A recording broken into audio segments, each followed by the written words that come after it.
Time now for our rants and raves of the week, starting with you, Dan Kennedy. I have a rant for our nation's intelligence services. President Trump recently promised to release all of the remaining documents related to the JFK assassination.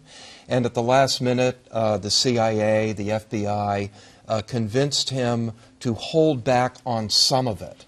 And all this is going to do is lead to another round of conspiracy theories. The media is going to be full of this for months.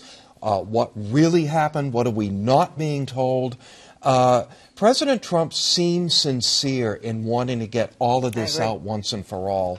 He says he's going to revisit it again next spring. I hope at that point, regardless of what the CIA wants, he says, that's it. It's all becoming public. I agree. It's been, what, 50 years, 60 years? Yes, 51, yeah. I agree completely. Adam. I'd like to rave for an article in the latest issue of The New Yorker by Patrick Radden-Keefe, who hails, I believe, from Dorchester. He is an excellent reporter, excellent writer, and wrote a story about the origins of the Sackler family's money. The Sackler family, as some of our viewers will know, is this philanthropically prolific clan. They've given money to, there's a Sackler Museum at Harvard. They've endowed facilities at universities, art institutions, hospitals all around the country. They made their money formulating and then marketing OxyContin, which was something I had never known. And this piece details the history of their rise, the history of the rise of OxyContin, and their absolute refusal to take any ownership of the problems that have been created by their proliferation of this drug. It's an incredible read, riveting. Once you start it, you're not going to be able to stop it. Dense. So, but it is worth spending some time with. It's excellent. And I hope that opens the floodgates for more in-depth reporting on this opioid fiasco. The academics and medical people who swore in front of Congress that these drugs weren't addictive. The marketing, on and on and on. The web of corruption is vast and needs to be exposed. John, what do you got? Oh, I thought that was it. For many, many years, as long as I can remember, we've all heard the constant refrain, bias in the media. The mainstream media are rump swabs for the Democrat in power, Clinton or Obama, certainly. And at times, not without justification. Well, now there's a conservative Republican in power. And my rant is about Fox News, which has been leading the charge and continues to lead the charge with this whole meme that conservatives love.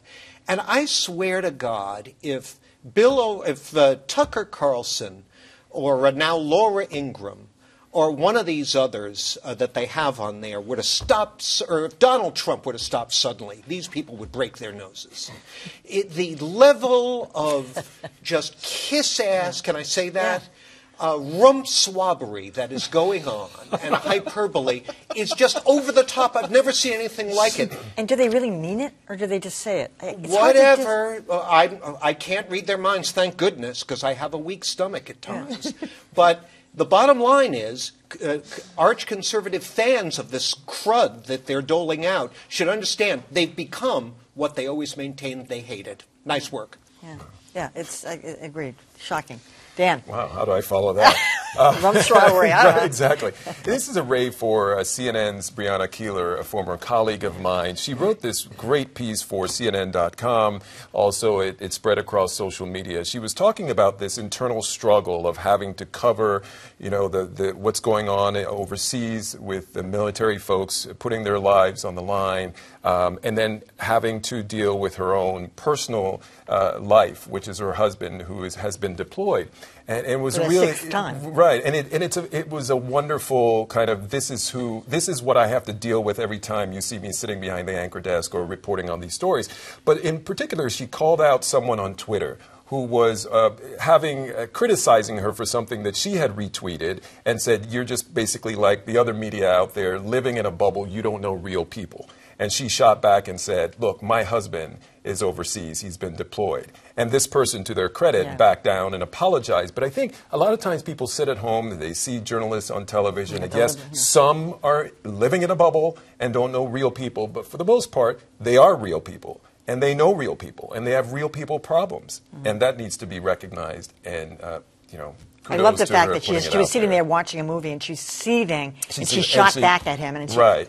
I love it. It was- That's it my was- home. it was I great. do that a little too often myself. And a rave for her to put it I out think you there. buried the lead there, Dan. Somebody backed down and They apologized on apologized. Twitter. Yeah. Well, I know. I was surprised. I was expecting the thing to keep ramping up, and when I saw that, it's like, wow. All right. Well, I have a rave tonight for a basketball player.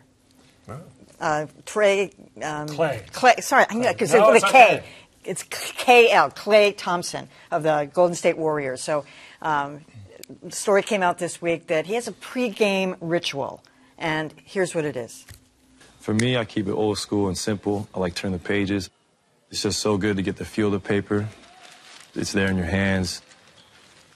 And the smell. I love the smell of a fresh newspaper.